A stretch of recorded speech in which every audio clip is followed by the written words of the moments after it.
Hi everyone, it's Michael here. Welcome to the channel and welcome to my first video on the English language. So far I have recorded some videos for people who are beginning to learn French, Italian and Spanish, but I also decided to record videos for English learners as well. So welcome to my first video on the English language and I hope you enjoy it. I'm recording this video today on the 1st of June and here in Scotland the weather is very nice, it's beautiful and sunny, little bit cloudy and not too warm, not too hot, but it's very nice. So hopefully summer is right round the corner. Please like, subscribe and share the channel, and we also have a Facebook page as well for people learning English. So if you want to, you can like our page and get our updates, and you'll find all the details in the video description as well. We appreciate all of the support, so thank you very much. I also plan to start new online English classes in October 2022. So if you're interested, you can register your interest for the class. There's no commitment. You can register your interest though, and you'll find the link to the form in the description below. Okay, so in today's video, I'm going to share with you some information about phrasal verbs that use the verb call. Now, phrasal verbs, if you're learning English, phrasal verbs is something that can be an incredibly tricky topic to master, to learn. However, it is worth putting in the effort to learning how to use phrasal verbs correctly because they are incredibly common in English conversation, especially informal conversation. So if you can use phrasal verbs well and use them correctly, many times your English will sound far more natural.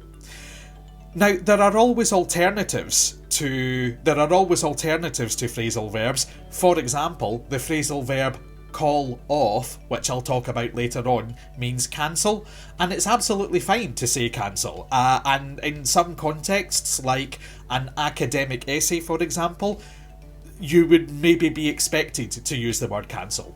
But in an informal conversation, the phrasal verb form is usually the most common, and so instead of saying cancel in a conversation with your friends, for example, we would normally use the phrasal verb. We would use call off instead of cancel. So as I said, today I'm going to talk about phrasal verbs that use the verb call. So we have call round, call back, call off, call on and call in on. Okay, so I'll be talking about those phrasal verbs today, and let's start with call round. Now, call round, the phrasal verb call round is used when you call several different places, when you telephone several different places, but for the same reason. Okay, so for example, if I am looking for a specific book, but I have to call several different bookshops in order to find it, then I will call round the bookshops. Okay, so I'm calling round because there's more than one bookshop that I'm calling, and I'm calling all of them, but for the same reason. So we would say, for example, can you call round the bookshops? Can you call round the bookshops? Another example could be call round the hospitals. So, for example, we called round all the hospitals, but we don't know where he is. He's still missing. So, in that sentence, we haven't just called one hospital, we have called several different hospitals, but all for the same reason, to try and find the person who is missing. But that wasn't possible. So, can you call round all the bookshops? Can you call round all the hospitals? For example, it means calling several different places, but for the same reason. Now, by definition, we need to use a plural object here, okay? Because if you call round, you're calling more than one place. So the places that you're calling have to be in the plural. So call round the hospitals, call round the bookshops, for example.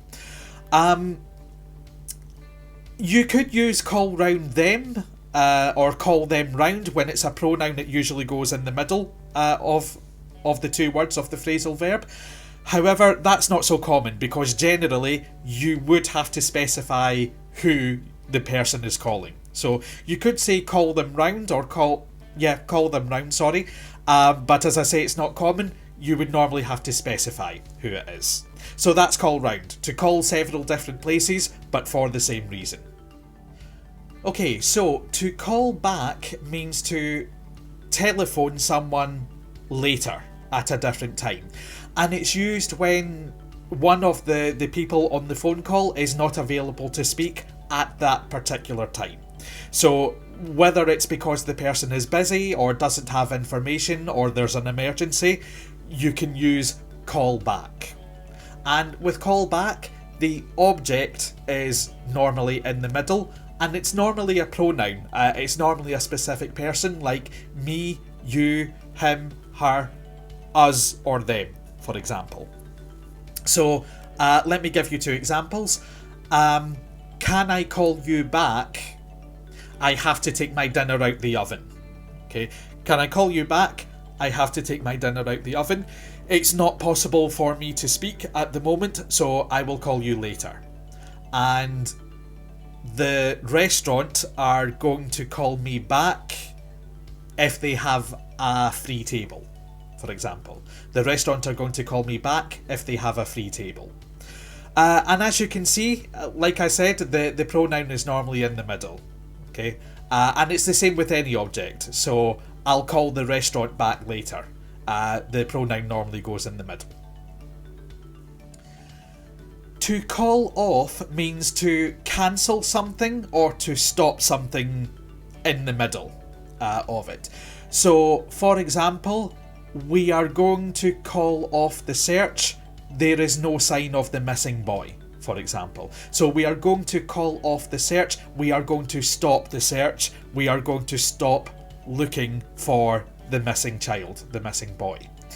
Or another example, we are going to call off the party because of the rain. We're going to call off the party because of the rain. Now, with call off, the object can go either in the middle or the end, as long as it's a specific thing, it's been identified. So the search party, we could either say they are calling off the search, or they are calling the search off. Both of those are fine.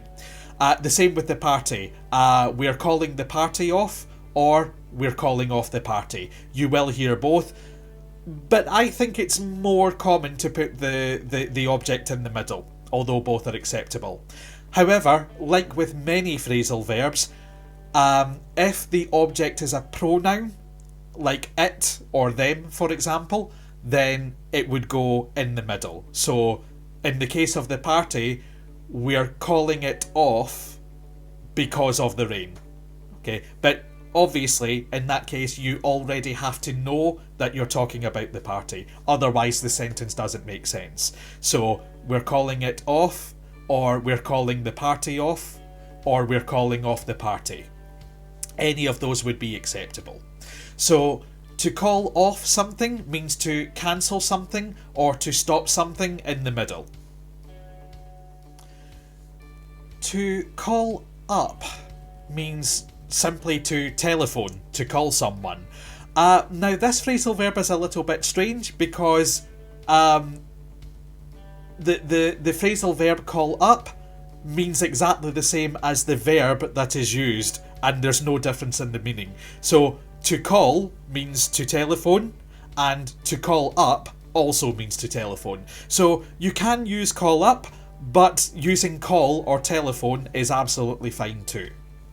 But call up is quite common. So as an example, can you call up the marketing department and ask if they have a date for the project, for example.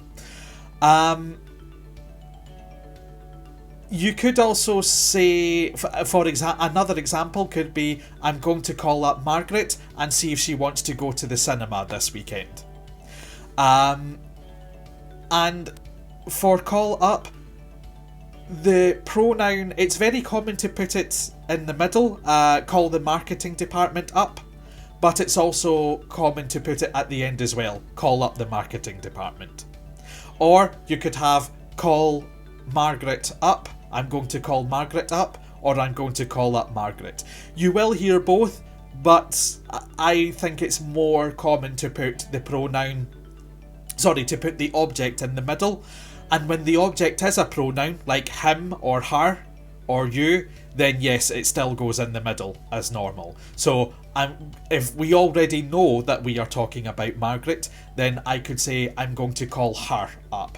And there, because we have a pronoun, then the object goes in the middle. But sometimes, as I said, with these objects, generally they go in the middle with call up, but sometimes you will hear them at the end as well. Okay, so the phrasal verb to call on has two different meanings. Okay, the first meaning is to visit someone, to call on someone, to visit someone. And there's also a variation of this. You might hear call in on as well. So call on and call in on both mean to visit someone. So for example, I called on my mother last night. She has been sick for some time. Or I called in on my mother last night. She has been sick for some time. So both of those sentences mean I visited my mother last night because she has been sick for some time. The other meaning of call on means to ask or request for help to do something. But usually it's something very big. It's a very big task, a very big request. For example, it wouldn't just be a small favour. It would be like a big task, a big undertaking. So, for example, when I was thinking about this, I was thinking about the Harry Potter books, and as an example, Harry Potter called on the teachers and students of Hogwarts to fight Voldemort, for example.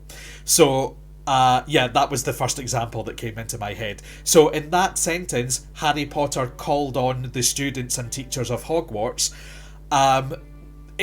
The sentence means he asked for their help. He asked for all of their help, all of their effort, all of their strength. So as I said, call on when the meaning is to ask someone to do something, it would be a very big task. It wouldn't just be a small favour.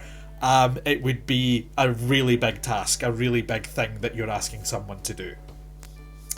And with the object, again, the object normally goes after the phrasal verb. So, call in on my mother or call on the students of Hogwarts. And the same when it's a pronoun. So, I called in on her, my mother. I called in on her last night. Harry Potter called on them. So for call on or call in on, the object, whether it's a specific noun or person or a pronoun, then it always goes at the end. Okay, so that's all of the phrasal verbs with call. So call round means to call different places, but for the same reason. Call back means to return a call or to call someone later on. Call off means to cancel something or stop something in the middle. Call in on or call on has two meanings. Call on has two meanings: to visit someone or to ask someone to do something. And as an alternative to call on, when it means to visit, you can also use call in on as well. So those are the common phrasal verbs with call. Okay, so let's try a little bit of an exercise now, just to kind of put all this into practice. Okay, so what I'm going to do is I'm going to give you some sentences, and all I want you to do is try to rephrase, to restructure the sentence, but with an appropriate phrasal verb. Okay, you can pause the video if you need to give yourself a little bit of thinking time, and I'll also give a gap before I give you my suggestion for the answer. Okay, so ready? Sentence number 1. She cancelled her trip because her father was very ill. she cancelled her trip because her father was very ill. How would you rephrase that using a phrasal verb? Okay, so my suggestion would be she called off her trip because her father was ill. So if you said that, very well done. Good, excellent. So she called off her trip because her father was very ill. Number 2. I'm going to visit my uncle tomorrow because he's in the hospital. I'm going to visit my uncle tomorrow because he's in the hospital. So again, how would you rephrase that with a phrasal verb?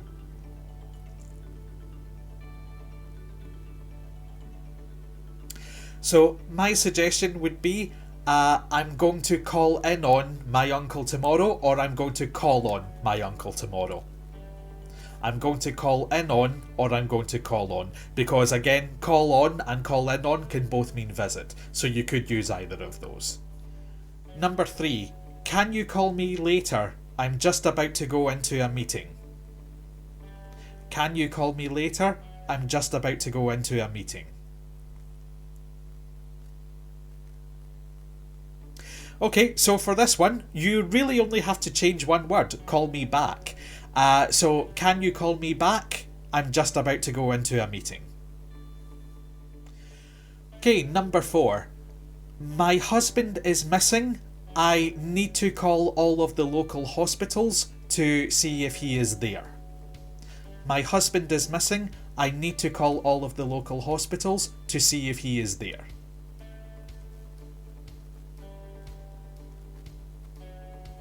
Okay, so for this one, I would suggest call round because you're calling lots of different hospitals. So I need to call round the hospitals to see if my husband is there. Okay, I need to call round the hospitals to see if he is there.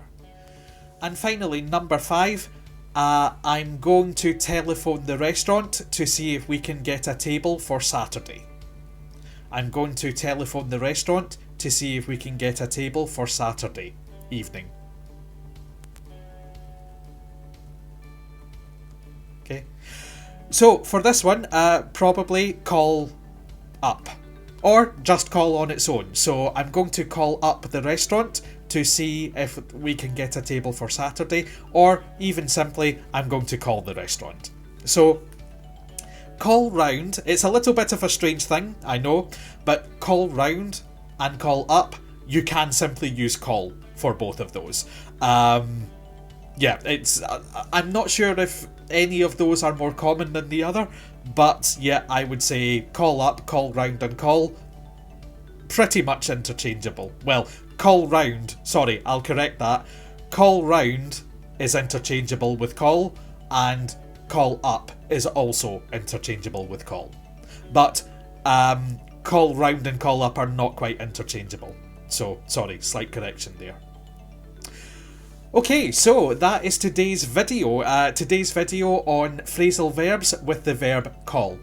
As I said, I know that phrasal verbs are very tricky to master, but it is worth spending some time trying to do it, because if you can use them well, then it'll make your English sound very natural, especially in informal conversations, and also they are incredibly common, so understanding them will really help. You learning English and using English with native speakers as well. So thank you very much. I really hope you've enjoyed this video. I also hope you found it informative as well. Please like, subscribe and share to the channel. Every bit of support really helps.